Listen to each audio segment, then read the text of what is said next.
So let's talk about big business. Big business has a lot of ups and downs. On one hand, there's a lot of positives here, but on the other hand, there's a lot of negatives. So let's try to cover those as briefly as we can to get through a little bit of quick review here.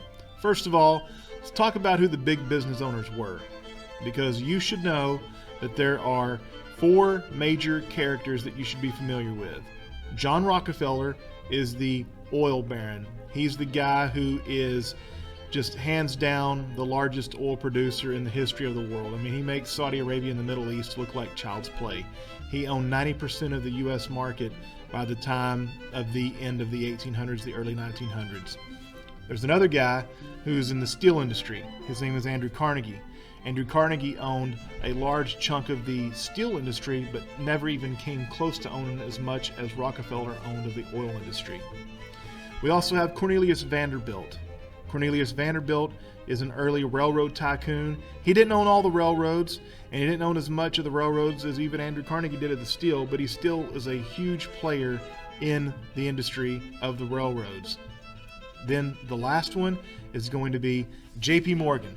Now, most of y'all might be familiar with the name J.P. Morgan because when you think J.P. Morgan Chase, J.P. Morgan Chase Bank.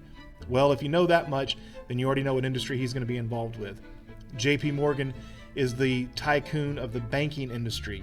J.P. Morgan owned more money than the entire U.S. government did in 1900. And there's a story about that we might get into later on when we get into the Progressive Era. But for now, I just want you to be familiar with who these people actually were and what industries they were in. So we have the folks who believe these men were great, that they were just unbelievable entrepreneurs, that they had done great things for America. The people that felt that way would call these men captains of industry. But if they didn't like them very much, they would be more than likely to call them robber barons. Of course, there's a negative connotation as a robber baron.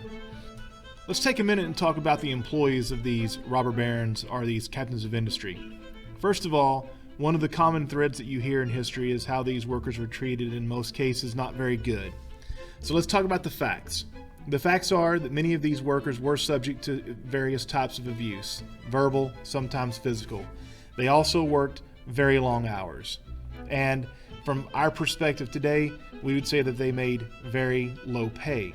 But we've got to keep in mind that even though they were subject to these abuses and they had these long hours and they had relatively low pay, American workers made more money than European workers did at the same time, and they also had a higher standard of living than those who were living in Europe also.